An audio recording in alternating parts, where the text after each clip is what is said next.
Hey everybody, Michael Fabiano here for Sports Illustrated Fantasy, and you know what time of the week it is. It's time to look at the waiver wire, and for that, we bring in Sports Illustrated betting and fantasy analyst Jen Piacenti. And Piacenti, we had a lot of injuries in week 5, so there are a lot of options off the waiver wire, including Geno Smith in Seattle.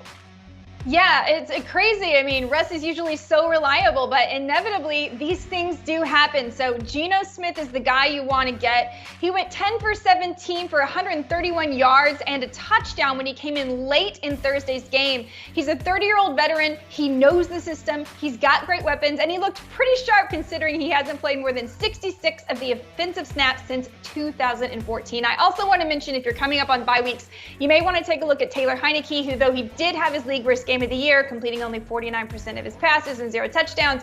He has great matchups this week versus the Kansas City Chiefs, who've given up the most fantasy points to opposing quarterbacks, and then after that, Green Bay with possibly no Jair Alexander.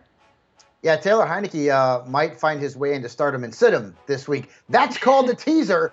Jen also likes Mac Jones at the quarterback position.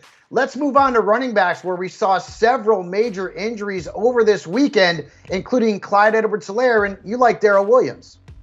Yeah, who doesn't love a piece of the Kansas City offense, right? I mean, it's Darrel Williams that you want here. We know Clyde Edwards-Helaire is going to be out for a few weeks, unfortunately, with an MCL sprain. You know, Williams was efficient when he came in. It was a tough Bills defense. Sure, it was only 5 carries, but he did average 5.4 yards per carry. He also caught 3 of his 5 passes for another 18 yards. So Williams is the guy you want to get. You probably also want to get your hands on Devontae Booker with no Saquon. 16 carries for 41 yards and a touchdown, also catching 3 of his 4 targets for 16 yards and a touchdown this week versus the Cowboys.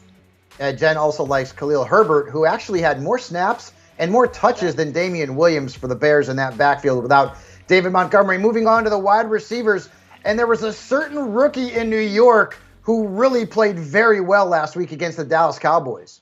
He sure did, and he made the waiver wire article last week, and unfortunately this week you're going to have to spend a little bit more of your fab because this was a true breakout game. 10 catches for 189 yards. Guys showed he was a total playmaker. He's a yards after catch monster, and it didn't matter that it was Mike Glennon at quarterback. He was still making plays. So Kadarius Toney is the guy you want to target here. Now he is dealing with a bit of an ankle injury, so keep tabs on that. Slayton and Shepard could come back, but Toney is a talent that you don't want to leave on the waiver wire. And one more thing I want to mention, you want to be sneaky. Sometimes it's sneaky to pick up a guy during their bye week because everybody else is worrying about plugging holes. Look at Marquez Callaway. 2 touchdown game last week. He's had 3 fantasy productive games in a row.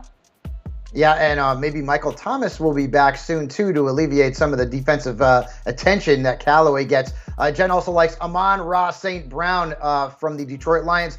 Moving on to the tight ends. And boy, I mean, this position has been an absolute nightmare for a lot of fantasy managers. But David Njoku had a big game against the Chargers last week. Yeah, it's crazy. He led the team in targets, and he was a perfect 7 for 7 with 149 yards and a touchdown.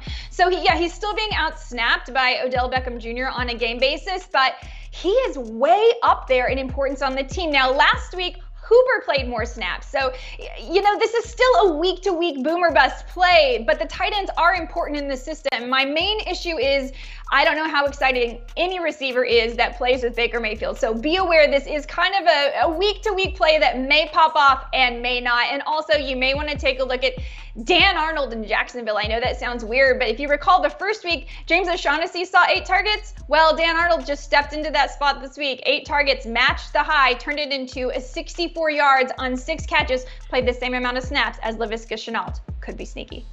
Yeah, Arnold led the team in targets, him and Jamal Agnew, which was very strange. Right. By the way, Zach Ertz is a really good pickup as well. Dallas Goedert's been placed on the COVID-19 list, and the matchup on Thursday night is very good against the Tampa Bay Buccaneers. Great stuff as always, Jen, and make sure you go to si.com/fantasy to check out the rest of Jen's waiver wire column. And be sure to also check out Sports Illustrated's YouTube channel, where you can find more videos, including a lot of fantasy advice, the waiver wire, start 'em and sit 'em, and so much more.